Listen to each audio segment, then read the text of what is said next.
Believe in yourself, 'cause it starts with you, and then everyone else will believe you too. And if it looks like you're the only believer around, just keep on believing, don't put yourself down, just believe. Our guest this week grew up in Houston, earned a BS in Marketing Public Relations from the University of North Texas.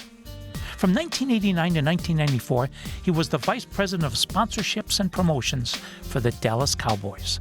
How about them Cowboys? And from 94 to 2012, he was the co-founder of Genesco Sports Enterprises. Since 2012, he's been the Executive Director of Heritage Works. A quintessential marketer, salesman, and entrepreneur. His name, Charlie Turano. And we're honored to have him as a guest. And I'm Jack Krasula, and this is Anything is Possible on 760 WJR.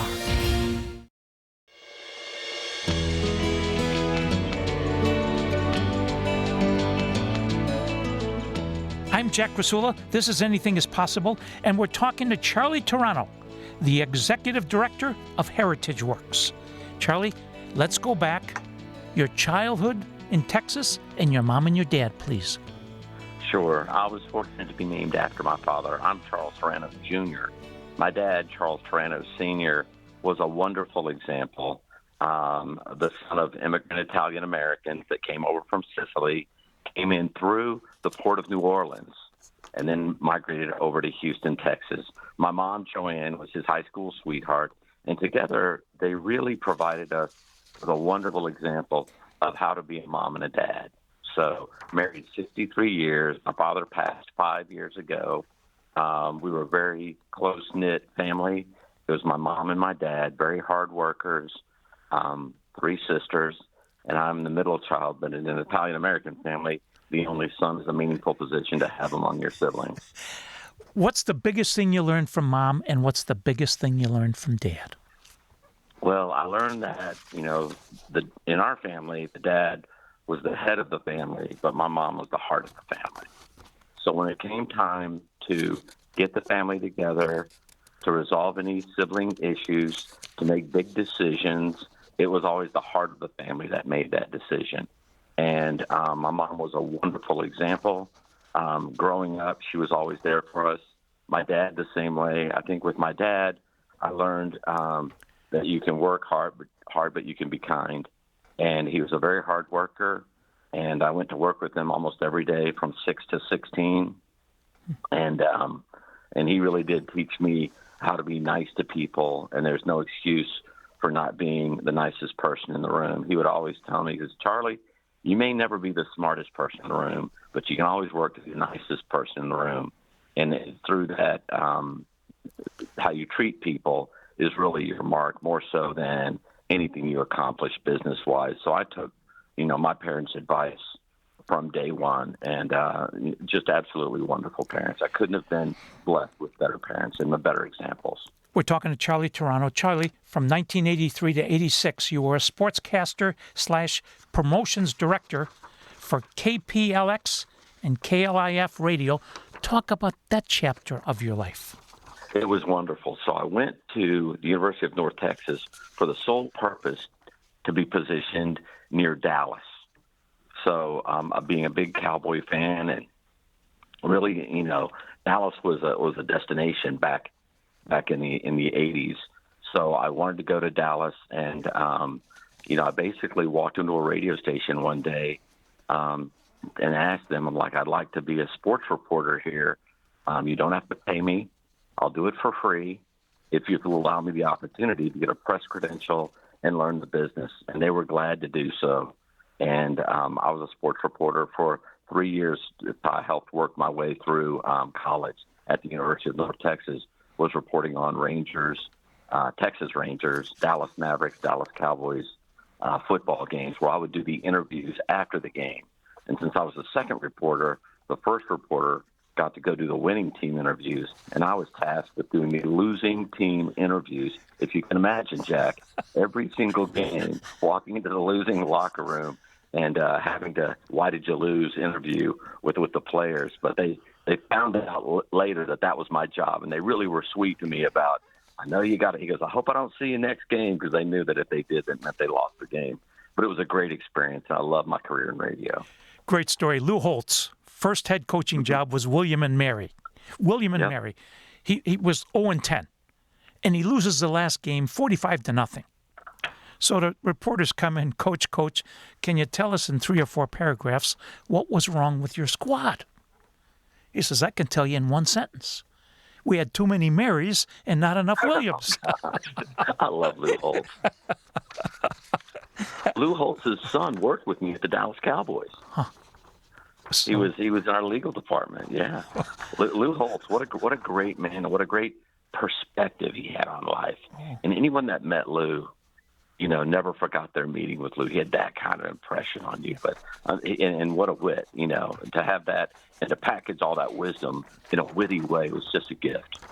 Okay, we're talking to Charlie Turano. When we come back, we're going to talk about his chapter with the Dallas Cowboys.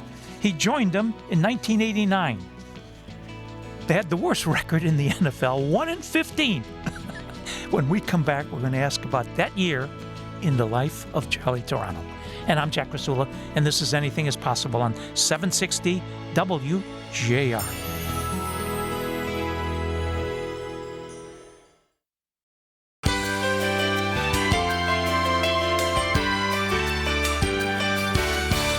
Welcome back to Anything is Possible. I'm Jack Krasula. We're with Charlie Turano. From 1989 to 1984, he was the vice president of sponsorships and promotions for the Dallas Cowboys. So, Charlie, you get there, you go 1-15. Talk about that season, and what was it like trying to sell sponsorships when you were 1-15? So I had come over from an indoor soccer team called the Dallas Sidekicks. So when Jerry gets to town, someone had mentioned, one of my friends, I believe it was Bill Spicer, Dr. Pepper, said, if you're going to hire someone, there's a young guy named Charlie that everybody seems to like, and he's very forthright with us, so you should hire him. So I get hired at the Dallas Cowboys. They're 1-15. They had just fired Tom Landry, who was a revered figure in Dallas for 29 years as their head coach. So the first time I met with Jerry, he's like, well, what's your approach going to be? I'm like, well, I'm going to lead with positivity. I'm going to tell people that if they sponsor us, they're getting in, at a very affordable rate for what is going to be a Super Bowl team. And they may laugh, but we're going to stick with it. That's our story, and we're going to stick with it. So everyone we went to, we said, you know what, you're coming in on a 1-15 team. We're not going to get any worse. we hope not, but we don't think we're getting any worse than 1-15. Charlie, us Lions were once 0-16, remember? Right, you did. The only team I know that was worse than the 1-15 Cowboys. So we leaned into positivity, and we said, if you're getting in the ground floor now, we won't forget you when we get great. And to his credit, Mr. Jones, when we went to the Super Bowl a few years later, he was like, everybody that's been with us, they're getting Super Bowl tickets. They want to get down on the field. You couldn't. We had so many sponsors flooding the gates. He goes, let's be loyal to the ones that were with us 1-15 and 3-13. He goes, those are our partners. You find out who your friends are when times are tough. And so I learned a lot in that very, very innovative environment around the Dallas Cowboys. And Jerry really led the way. He was a very inspirational guy. And Jimmy was a great coach, and together it was easy to believe in those two people. And fortunately, we had wonderful young players like Emmitt Smith and Troy Aikman and Michael Irvin and Jay Novacek, wonderful players who were committed to winning. So we had a great environment. And back then, Jack, there were only like 16 or 17 people in the front office. They might have 16 or 17 people in PR now. So everybody got to do a lot. I also did all the trade advertising and game production. So everybody wore 5 or 6 hats. And it was a great place to learn how to be in the sports environment and work in the front office. And winning is fun. And, the Detroit Lions are learning all about that right now. They're having, one of their best seasons ever, and our favorite probably to go to the Super Bowl. All right. In 1990, you were 11-5. 1991, Cowboys 11-5, and then 92, 13-3, you win the Super Bowl. 93, 12-4, you won the Super Bowl again. Talk about those 2 years of Super Bowl championships. Well, you mentioned earlier, like, what was your approach? So even when we were 3-13, I suggested to Jerry, I'm like, let's go to the city of Dallas and build a parade route for the Super Bowl. And everybody in the meeting was laughing. I'm like, let's go in there and be serious. Let's not laugh about it. Let's be prepared for the Super Bowl. So we went to the city. The city didn't know what to think of us. Like, we're not really worried about a Super Bowl parade here. But we went through the planning. We got it done. And lo and behold, we used it later that year. It was phenomenal. The city of Dallas felt really confident about itself. A winning team does help the economy of a city. And a lot of people will tell you, even Jerry or other owners have mentioned, I may technically own the team, but the team belongs to the community. And we have the responsibility to represent the community on and off the field in a way that makes them proud, because it's really the community that owns the team, and they're the ones that are going to benefit when we win. And Dallas certainly did that. They were remarkable wins. And, we were playing the San Francisco 49ers, and, the Buffalo Bills were really good. So it was a great time to be in Dallas, and a great time to be at the Dallas Cowboys. Okay, you say that they were owned by the community, but you sold them as we're America's team. How did you do that? Well, that was done way prior. So when Tex Schramm was part of the team in the 60s and 70s, that was really their moniker. And I had heard, this may have to be fact-checked, but NFL Films was doing a season-like documentary on every team.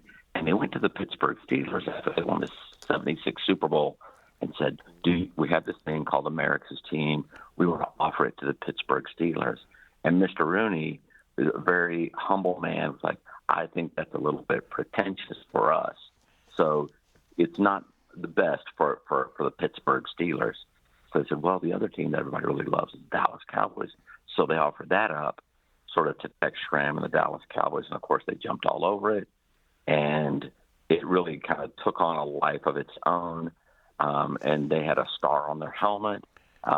Roger Staubach was a Naval Academy grad. So he was Captain America. There were some dramatic finishes. So they started that label with the Dallas Cowboys, and it stuck back in the 70s. And it was part of the team's history that they have kept, even leveraging to this day. Okay, Jerry Jones, bigger than life. What's the biggest thing he taught you, Charlie? In sales, I remember we were in a meeting with a company, and he's like, how much is this deal worth? I'm like, it may be worth, $600,000 a year. He's like, sometimes you just got to ask for $1 million and don't blink. When we went to the meeting, we'd done the presentation. The executives from the corporation were like, I love what you're saying. This sounds good. We're behind what you're doing. What's the price tag on it? And so that was my cue to say $1 million and don't blink. So I said $1 million. I didn't blink. And the silence just stood in the room for about 4 or 5 seconds. And the executive says, well, if that's what it is, that's what it is. We're paying it. So sometimes you have to think higher of yourself than you actually believe. And there's nothing wrong with that.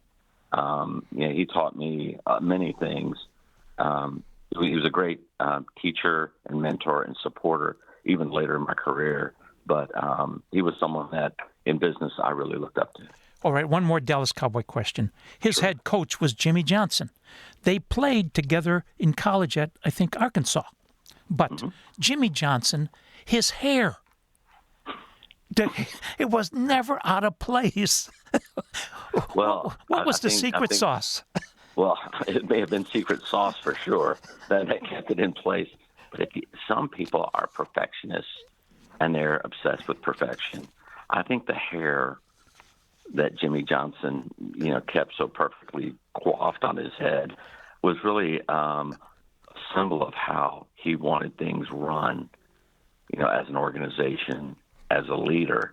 And I don't know if you recall it or not, but after one of the Super Bowls, they're on the sidelines, they're pouring Gatorade on him, and Emmitt Smith kind of hugged him and messed up his hair. That was the big thing. It's like, we're going to get to mess up Jimmy's hair. But I think it was just, his precise attitude about the way he liked things, how he wanted to,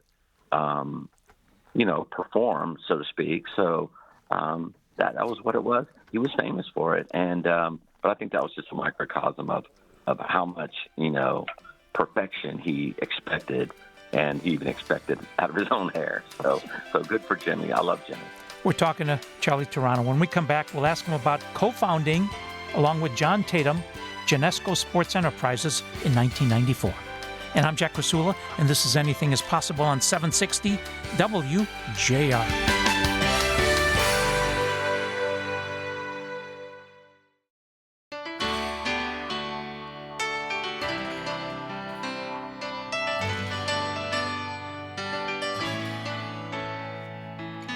This is Anything is Possible. I'm your host, Jack Krasula. We're with Charlie Turano. From 1994 to 2012, he was co-founder of Genesco Sports Enterprises, one of the first kind of sports marketing companies in America. Talk about that chapter. Well, let's talk about the beginning of it first. I had an idea, and I met a gentleman named John Tatum. We thought we'd start our own sports marketing company because I had worked for the Cowboys, and John had worked for Dan Marino. So we knew the other side of the table, so to speak, and we could bring that to corporations. We decided to start the company on an airplane ride over to one of the Super Bowls. And my wife met me there. So when Debbie, my wife, who I've been married to 40 years now, landed, she's like, Charlie, I've got some great news. I'm like, we've got some great news too. So you first. I'm like, hey, John and I have decided we're going to start this company, our own sports marketing company. And she's like, that's great news. We're going to start a family. So we started a company and found out my wife was pregnant on the very same day, same afternoon. So John, sweet, wonderful guy. John's like, Charlie, you can't do this. You got to think about insurance. You got to think about, starting your own company with a pregnant wife, how about risky that is. And I remember the conversation. I was like, John, I've always had a dream of starting my own sports marketing company. And I just thought the dream should last more than one day. That sometimes, God puts things in front of you because they're tough, because he knows you're tough enough to handle them. And tough times don't last, but tough people do. And we can make it through our first challenge. So lo and behold, he's like, I'm not sure. And I'm like, I'm very sure. So the tiebreaker's my wife. And so Debbie looked over and said, Guy, I think you're going to be great. And those are the words that really have stayed with me the rest of my life. Someone having confidence in you. And so we did go out on our own. We got an endorsement from Jerry Jones, who did a video for us. And we started talking to people, and we landed very big clients. We had Pepsi and MasterCard and Motorola and Coors that trusted us with a sports sort of a platform or initiative, to formalize their sports sponsorships. And we were one of the first of maybe 5 or 6 sports marketing companies back in 1994. And many, many of those relations have remained to this day. We're talking to Charlie Turano, a quintessential marketer, salesman, entrepreneur. If you want to learn more, www.heritageworks, but WERKS.com. All right, sports marketing, I would contend the father of it was the king, Arnold Palmer. Talk about the role he played in all of the stuff that we see with all these athletes now. Well, so Arnold Palmer, you're exactly right, and Mark McCormick. Yes. His friendship with Mark McCormick at IMG was really the founding of sports marketing, where an athlete's rights could be leveraged and their popularity could be leveraged off the golf course or off the basketball or football or baseball court there. That was it that started. So when IMG started, they began, referencing, looking at the athletes and how to market them. And then soon after that, it spread like wildfire across, all the teams, all the leagues, many great sports marketing agencies, CAA and Octagon, and just wonderful, services to help monetize the game. and make it more popular. A lot of people talk about the money in it, but it also broadened the audience and the appeal. So a lot of what we enjoy today at Super Bowls and these big events would not have been possible without the early sports marketers that made it more than a game on the field. They made it commercially acceptable and easy to find. And now there's ESPN and things like that didn't exist back then. So usually if you wanted to watch a football game, you had a 3-hour window in the afternoon on Sunday. And besides that, you're not seeing any kind of football now. You can literally see football commentating and highlights and stuff 24 hours a day. And that's all because of, the value of the audience that they created. All right. I dreamt last night that in your next life, you are the agent for 2 kids, brothers, Peyton Manning and Eli Manning. They're everywhere. Charlie, they're everywhere. That's aw shucks. How do you explain that? Well, they embody everything. They embody, everything that people find valuable. Winners on the field, great relationships with their parents, brothers that get along, they stay out of trouble, they don't take themselves too serious. So you have to, it's a fine line between confidence and arrogance. And those, Peyton and Eli are very confident, but they're not arrogant. They have fun. It's just a game. They really do appeal in a very wholesome and wonderful way. And they happen to be, quite funny and entertaining along the way. So, and I think what they've done with the Manning cast on Monday Night Football, where you can watch the great broadcast, with very professional broadcasters, or you can have a choice to go watch the Manning broadcast with Peyton and Eli and feel like you're in your den just with some buddies watching the game. And I go back and forth. I like them both. I think they're both very valuable, and sometimes Peyton and Eli can be very, very entertaining when the game is not. So I think they bring an entertainment value that's outstanding. I'm a big fan of the Mannings. I'm a big fan of the Mannings. Okay, we're talking to Charlie Turano. In 2012, he meets a man named Keir Walton. And Keir convinces him, come on with me, join Heritage Works as our executive director. Talk about Heritage Works. So it was a very chance meeting. I was in New York with Michael Strahan, and I was doing an interview with Michael on stage at the Chief Marketing Officers Convention. Afterwards, people were coming up for Michael's autograph. Keir walks up. I'm thinking he wants a picture and autograph. He goes, no, actually, someone said that we should meet. So it'd been a long day, Jack. So I'm like, if we're going to meet, we've got to eat. So I said, let's go grab a bite to eat. Tell me what you're doing. I'm hungry and I'm listening. So he's telling me about his archival business where they take film, audio, documents from the basements of these corporations, and they protect them, preserve them, digitize them, and make them accessible back to the company. So all I can think is, well, I only know one thing, and that's sports. So in just a comment in between courses, the salad's gone, and here comes the hamburger, and I'm like, have you ever worked with sports teams? He goes, well, just barely, but not so many. So I said, well, you know what, as a favor, I don't want anything.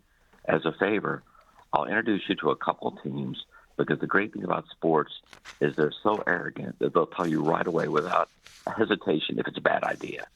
And then we can go our separate ways. So in my heart, I'm thinking, maybe this is a good idea. Well, we're going to find out. So we went to the Los Angeles Dodgers, and we told them what we did. And they're like, we've been waiting 20 years for a company like yours. Then we went to the Pittsburgh Steelers. Mr. Rooney was the same way. Then the Golden State Warriors. And now we work with probably 30 or 40 pro sports teams, and it's been hundreds of clients. We have archival facilities outside of Atlanta that if you stacked all of the physical documents end to end would stretch 30 miles. Over 150 million artifacts and about 1 billion digital artifacts, where we've grown to quite a large company. We do really good work. We love our clients, and we feel like we're, it's a noble cause, what we do, protecting and preserving the inspiration, the history of those that have come before us. We're talking to Charlie Turano. Charlie, when we come back, we're going to ask you, do you do anything with Detroit sports teams? And I'm Jack Krasula, and this is Anything is Possible on 760 WJI.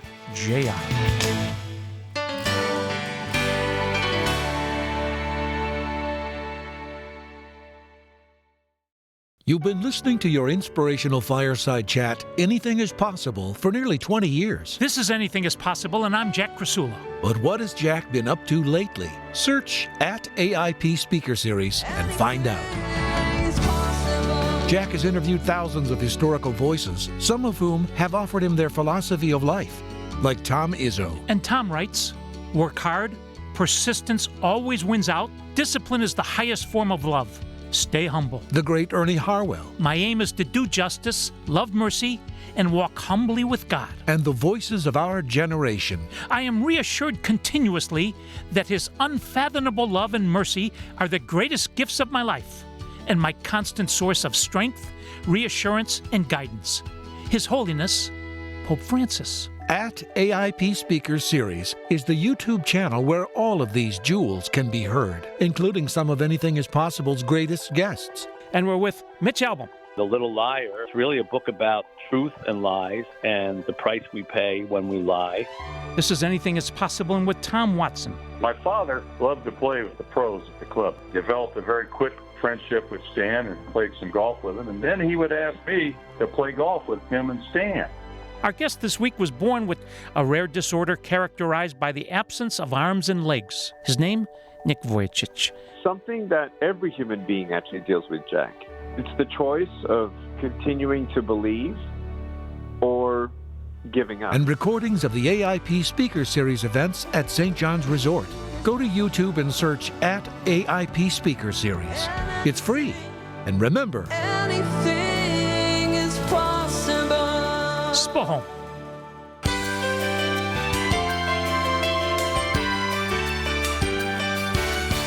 I'm Jack Krasula. This is Anything is Possible. We're talking to Charlie Turano. And since 2012, he's been executive director of Heritage Works. Charlie, what do you do for us in Detroit? Well, that's a great question, Jack. And Detroit is one of our favorite cities. We work with the Detroit Lions. We're thrilled with their success. They have an absolutely beautiful archive and a beautiful history. We also are fortunate to work with Village Holding, which is Little Caesars, but you also know them as the Detroit Red Wings, Fox Theater, and the Detroit Tigers.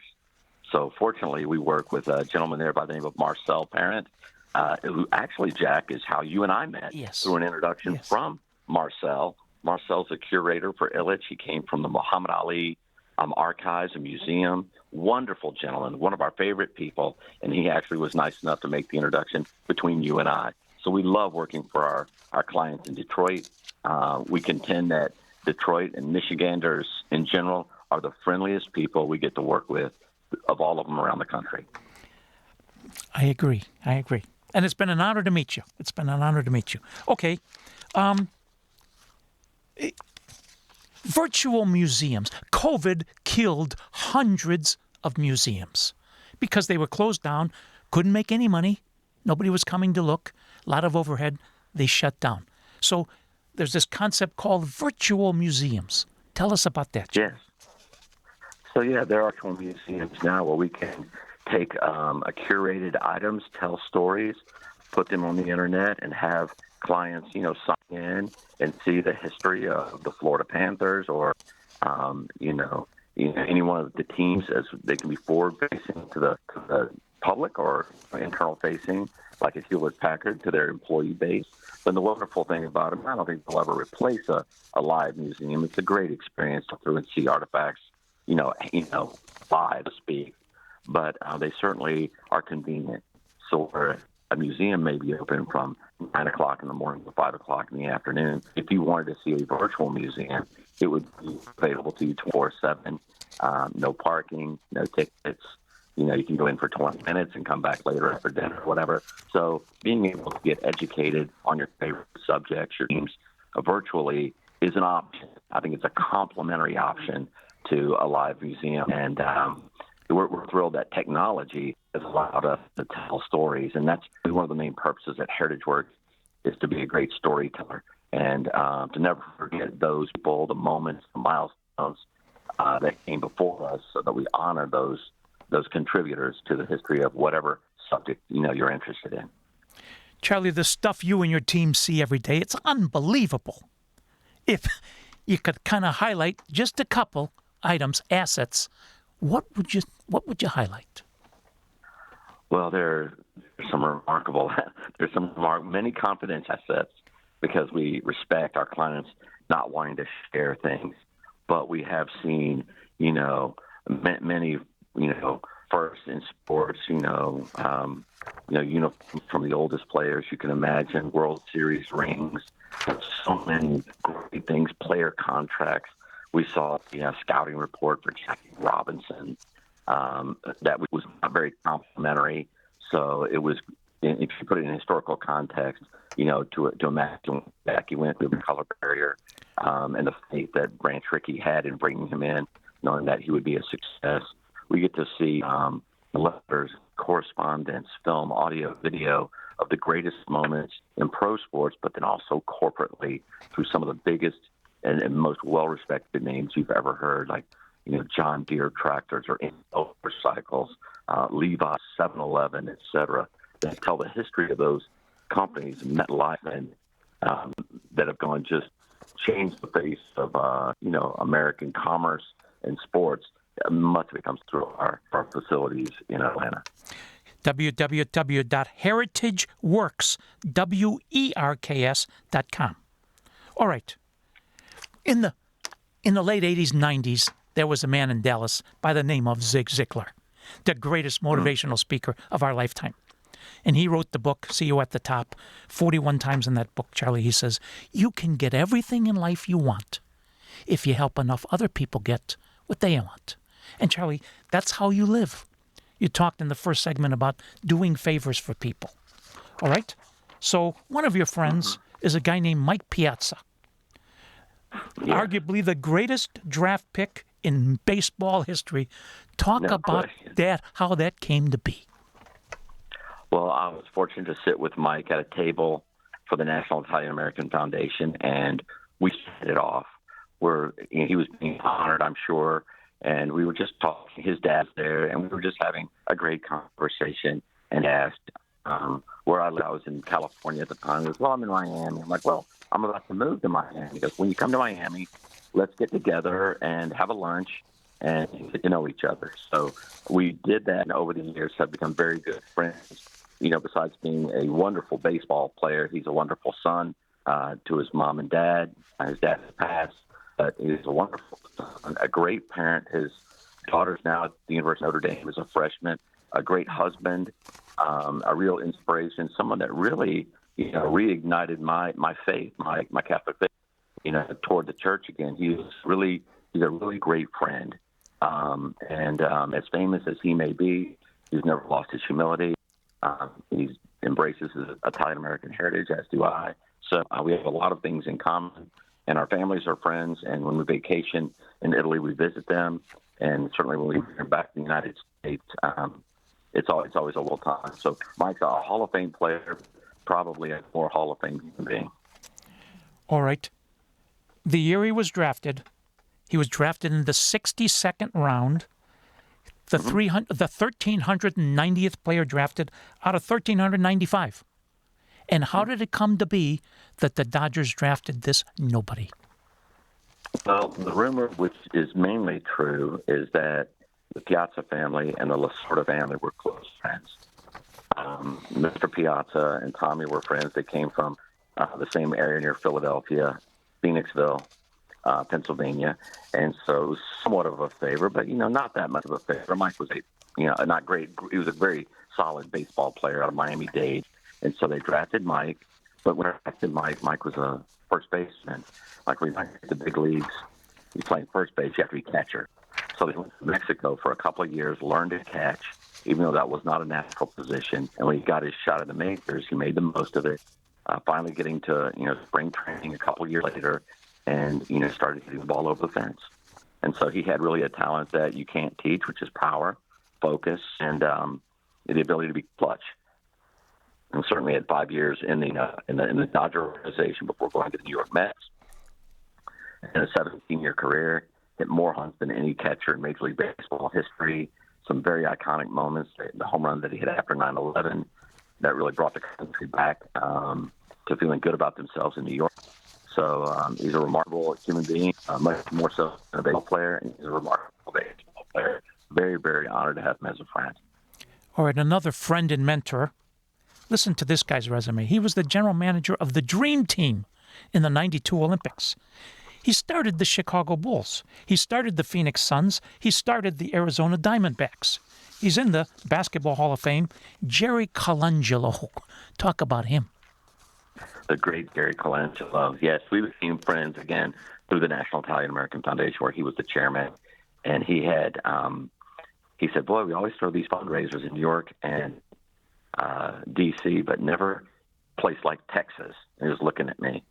I'm like, Mr. Colangelo, it'd be my honor to try to throw a gala and raise some money for the foundation in Dallas. And we did that with the help of Joe DePinto, now president of and CEO of 7-Eleven, Jay Lombardo, Mike Madonna, the hockey player, who's from the Detroit area. And so we threw a great gala, raised some money, and became friends in the process. And that's what sometimes you find if you do something for a reason or a favor, you will develop a great friendship during the process. And to this day, Jerry's words of integrity and how to treat people really, live with me every single day in every business meeting, every deal that I do. His wisdom is something that has guided my career, and I'm so appreciative of Jerry Colangelo.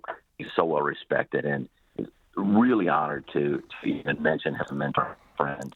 And I try to stay in touch. We probably will text a few times a year just to see how he's doing, but he's an absolute legend and just a gem of a human being.